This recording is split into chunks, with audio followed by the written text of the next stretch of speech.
My name's Marcus. I'm 32. And yeah, I'm the guy who pulled his name off the mortgage after my mom told me, flat out, that I wasn't welcome at Christmas. But let's rewind a bit, because this didn't just come out of nowhere.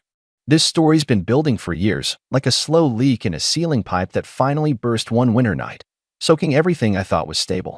I've always been the good son. Not the favorite, definitely not that, but the reliable one. The steady one. The one who shows up when the car breaks down or when someone needs help filing taxes. My younger brother, Tyler, he was the one who got away with everything. Total golden child. If I came home late in high school, it was disrespectful. When he stumbled in at 3 a.m. smelling like a brewery, it was boys will be boys. I learned early on that my place in the family was more functional. Less loved, more useful.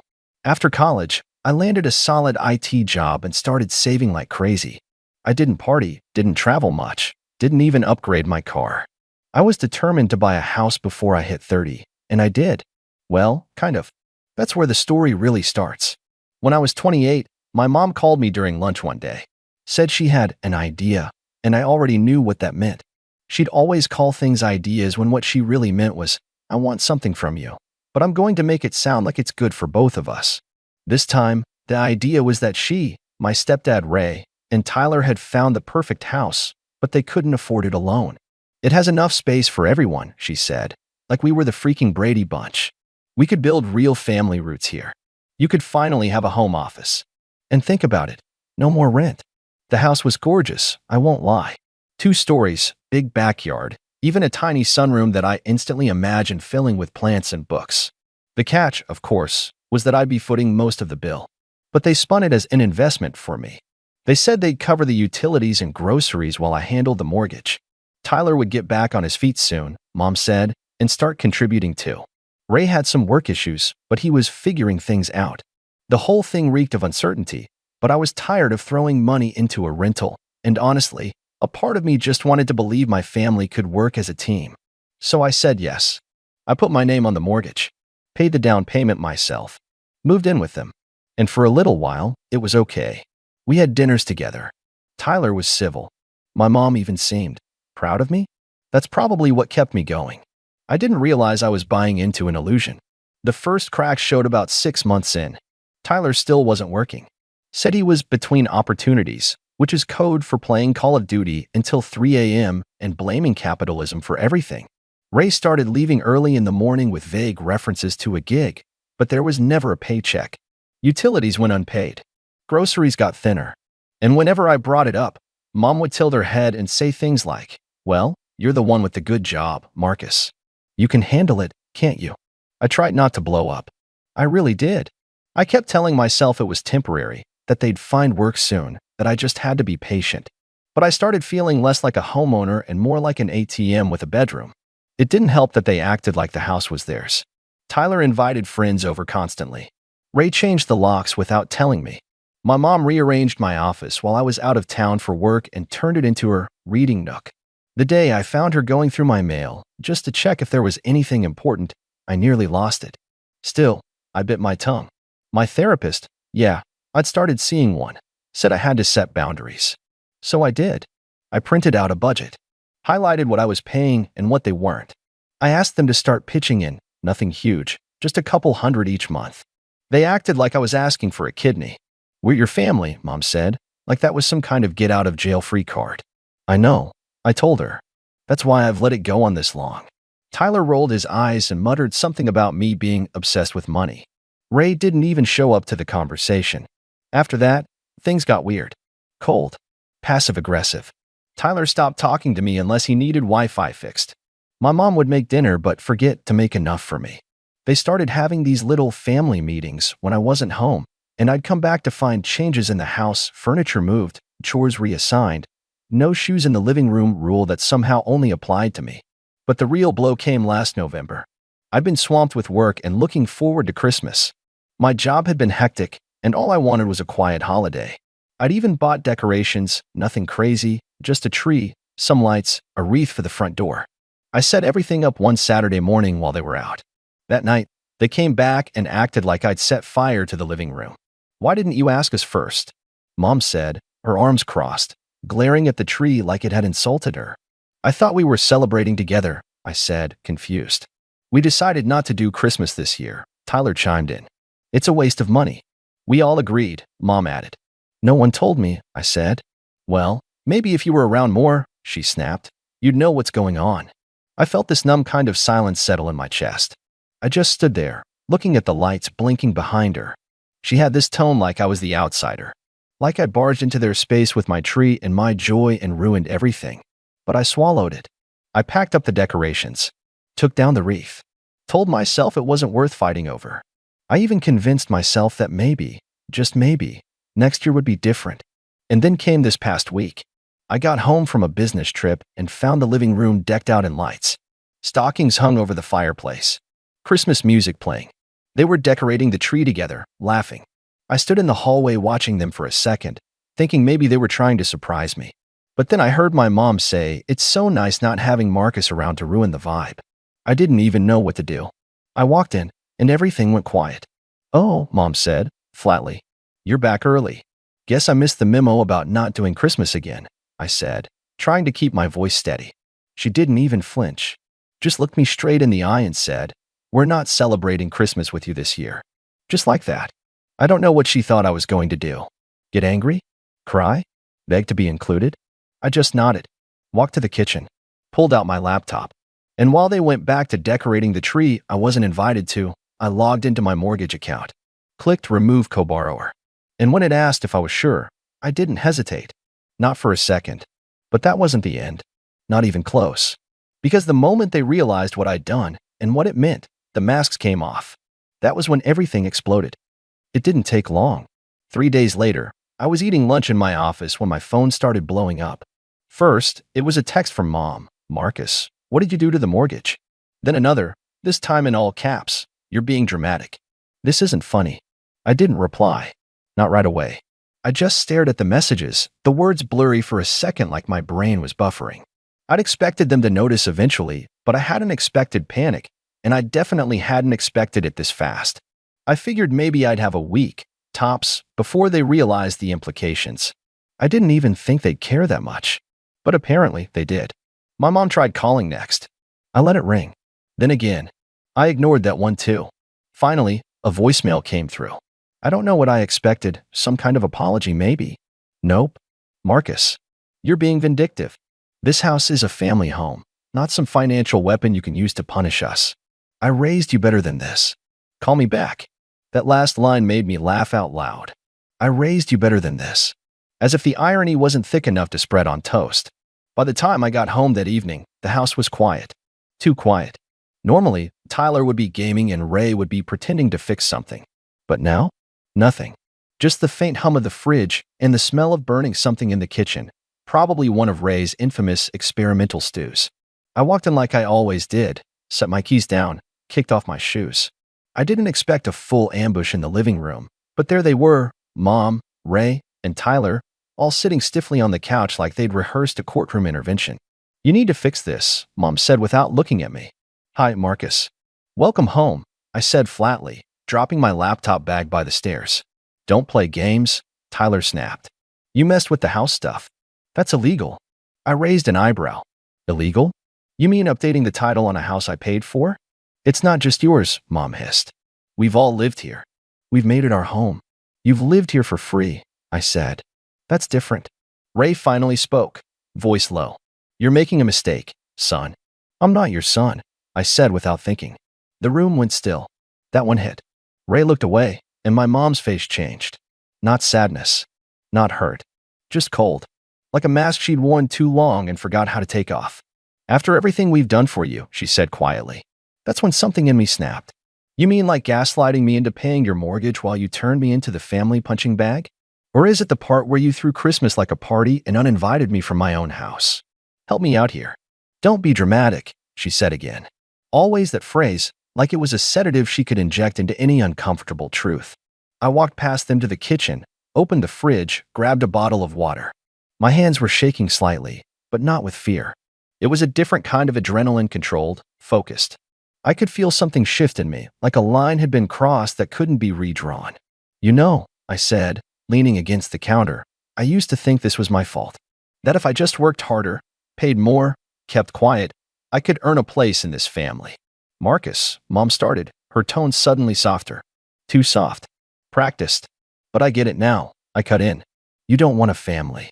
You want a landlord who doesn't ask questions. And that's not me anymore. I took a sip of water and looked at each of them. Tyler was red in the face, bouncing his knee like a kid in detention. Ray was unreadable, the kind of quiet that comes from years of checked-out indifference. And Mom, she looked like she wanted to say something clever, something cutting, but the words weren't coming. So I helped her out. I've spoken to a lawyer, I said. Technically, you're all still tenants. But there's no lease, which means you've got 30 days to figure something out. Pure silence. You're evicting your own mother, she said, voice trembling now. After all I've done for you? You stopped being a mother the moment you treated me like a wallet. The room stayed frozen for a moment, like even the furniture was waiting to see what would happen next. And then Tyler stood up fast, knocking over the coffee table with his knee. This is insane, man. You're not serious. I'm completely serious. You can't do this, he shouted, and I could see the cracks forming. His cool, slacker energy melting away into pure panic. I can, I said calmly. And I will. I turned and started up the stairs, ready to lock myself in my room and let the rest of the night pass in silence. But as I reached the top, I heard my mom's voice one last time. You think you're so righteous, she called up.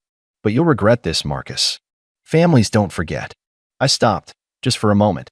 Then I turned back toward the hallway, not far enough to see her, just far enough for her to hear me. Good. I hope you remember every second. I closed the door behind me and sat down at my desk, breathing slowly. The quiet wasn't peaceful, it was tense, like the air before a storm. Because this wasn't over. And they were about to push back harder than ever. The next morning was the kind of quiet that felt wrong. Not peaceful, more like the air in a room after a huge fight, where every sound feels louder than it should. I could hear someone moving around downstairs, clinking dishes just a little too hard. Passive aggression served up with toast. I didn't go down. I wasn't in the mood for round two, and I knew they weren't either. Not yet. But the silence was only the calm before they regrouped, and sure enough, by that evening, the real campaign had begun. It started with Mom sliding a letter under my door. Yes, a literal letter. In cursive. It was 3 pages long, written on stationery she usually saved for birthday cards. The opening line? I'm writing this as a mother who loves her son, not someone trying to control him. Yeah, okay. The letter was a masterclass in emotional manipulation. Paragraph after paragraph about how much she'd sacrificed for me, how she'd worked 2 jobs after my dad left, how she never complained, she did actually, how I used to cry when I scraped my knee, and how she was always there to pick me up. Then came the guilt, how heartbreaking it was to see our family fall apart, how my actions were tearing everyone down, how I had let money turn me cold.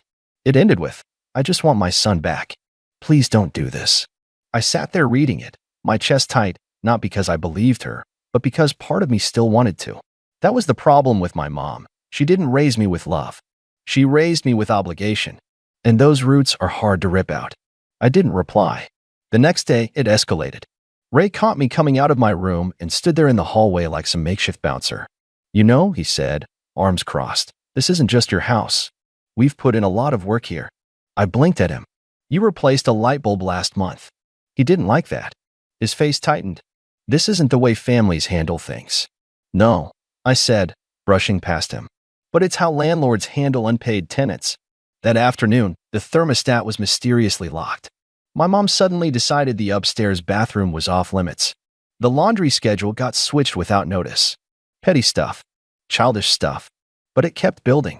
I found Tyler using my computer in my office one night, just sitting in my chair, looking through my browser tabs like it was totally normal. What are you doing? I asked, trying not to raise my voice. He looked up like I'd interrupted something sacred. Relax. Just checking something. You always act like you own everything. I do own this, I said sharply. Yeah, he said, standing up slowly, his voice turning low. Well, maybe it's time you stop acting like the king of the castle. You're not better than us, Marcus. I just stared at him. And he added, one day you're going to be the one asking for help. And I hope you remember this moment when we say no. It was almost funny. Help? From them? I wanted to laugh, but all I did was close the door behind him and lock it. That night, I started sleeping with a chair under the handle. I wish I could say that was paranoia. But the next morning, I woke up to find my bedroom door frame scratched near the lock, like someone had tried jamming it. That's when I stopped playing nice. I started documenting everything. Photos, texts. I set up a camera in the hallway pointed at my door. I printed out state tenancy laws, highlighted every clause that gave me the right to issue a notice. And I started planning an exit, not just for them, but for me. Because even when they were gone, I knew this place would feel like a graveyard of tension, a haunted house of unresolved resentment. 2 days later, the final straw came. I got home from work, walked into the kitchen, and stopped cold. They'd gone into my fridge, my shelf, where I kept my stuff separate, and dumped out every container. Tupperware, yogurt, leftovers from the Thai place I liked. All of it in the trash. The shelf was wiped clean. A note was taped to the door. One word. Community. No signature. Just that. I didn't yell. I didn't storm through the house or demand answers. I went upstairs, opened my laptop, and sent the formal notice to vacate. Printed a copy. Slid it under the living room door, where they were watching some reality show. 5 minutes later, I heard Tyler yell, "What is this?" I didn't answer. Not that night. But I knew they'd come knocking. And when they did, they brought backup. Because the next phase of their plan? That's when the extended family got involved. The night after I handed them the official notice, I knew I wasn't going to get peace. They weren't going down quietly, not this crew. I just didn't realize how far they'd go to turn the narrative. It started with Aunt Deborah. She called me the next morning, voice dripping with forced sympathy, like she'd already chosen a side but was trying to make it sound neutral. "Marcus, sweetie, I heard there's been some tension at home. Your mother's very upset. She said you're kicking them out?" I took a deep breath. "They've been living in my house rent-free for almost 4 years, Deborah. They've contributed nothing. I'm just asking them to take responsibility for once in their lives." She paused. "I just don't think it's very Christian, honey. Especially this time of year." There it was. The guilt. The classic family tactic. Make you feel like the villain while they rewrite the script in real time. Over the next week, I got texts from 3 cousins I hadn't heard from since 2019. 2 of them were just checking in. One sent me a passive-aggressive Bible verse. Even my grandmother, who hadn't been lucid for 2 Thanksgivings in a row, somehow recorded a voicemail that said, "Marcus, don't do this to your poor mother." I should have been furious. But instead, I felt clear. Like something had finally snapped into focus. This was the system. The web. The emotional pyramid scheme where my mom was always at the top, spinning her version of reality and getting everyone to buy in. And I was done subscribing. So I stopped replying. To everyone. I went to work. Came home. Documented everything. Waited. The 30-day clock ticked down, and with each week, the temperature in the house dropped. Figuratively and literally, Mom had taken to forgetting to turn on the heat. Tyler slammed doors. Ray sulked. The air was thick with unspoken things, but I kept to myself. Slept with my door locked. Cooked my own food. And waited. 3 days before the move-out deadline, I posted a calm, fact-based thread on Facebook. No rage. No drama. Just the truth. Hey everyone. Just wanted to clarify something that's been floating around the family grapevine. For years ago, I agreed to share a home with my mom, stepdad, and brother. I paid the full down payment and have covered 95% of all expenses since. Despite multiple attempts to create a shared system of responsibility, I've received nothing but manipulation and passive aggression in return.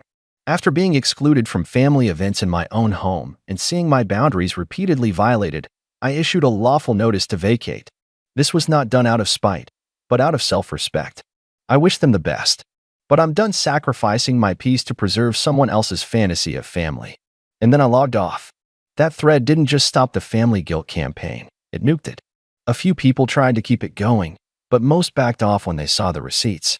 Screenshots. Emails. Pictures of damage. I didn't name call or air every dirty detail I didn't need to. The facts spoke loud enough. When move-out day finally came, I didn't gloat. I didn't even speak. I had a friend with a truck help me carry their stuff, what little of it was actually worth keeping, to the driveway. I'd packed it all myself, carefully labeled, no drama. Tyler came out and shouted something about family betrayal, but I didn't answer. Ray kept his head down. Mom just stared at me with a look I couldn't quite place, not anger, not sadness. More like disbelief. Like she still thought I'd cave at the last minute. I didn't. They drove off mid-afternoon. No hugs. No final words. Just the sound of tires crunching the gravel as they disappeared down the street. When the car turned the corner, I closed the door behind me. Locked it. and stood there in the silence. It was the quietest the house had ever felt. No stomping from upstairs. No late-night video games vibrating through the walls. No gaslighting. No guilt. Just me. And for the first time in years, I realized what that meant. Peace. Over the next few weeks, I cleaned. Repainted walls. Got new locks. Reclaimed my office. Turned the second guest room into a music space like I'd always wanted. I even put the Christmas decorations back up, just because I could. I had friends over for the first time in forever. Hosted a game night. Watched dumb movies on the projector in the backyard. Laughed more in 1 month than I had in the last 3 years. And I slept better than I had in a decade. I still get the occasional text from someone, hoping we can all make amends, but I don't bite. I'm not angry. I'm not bitter.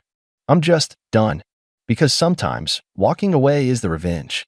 Living well, setting boundaries, and choosing peace over performance, that's how you win. So yeah, we're not celebrating Christmas with you this year, she said. Cool, I replied. And now? I celebrated exactly how I want. With joy. With music. With people who show up and mean it. And without a single passive-aggressive stalking in sight.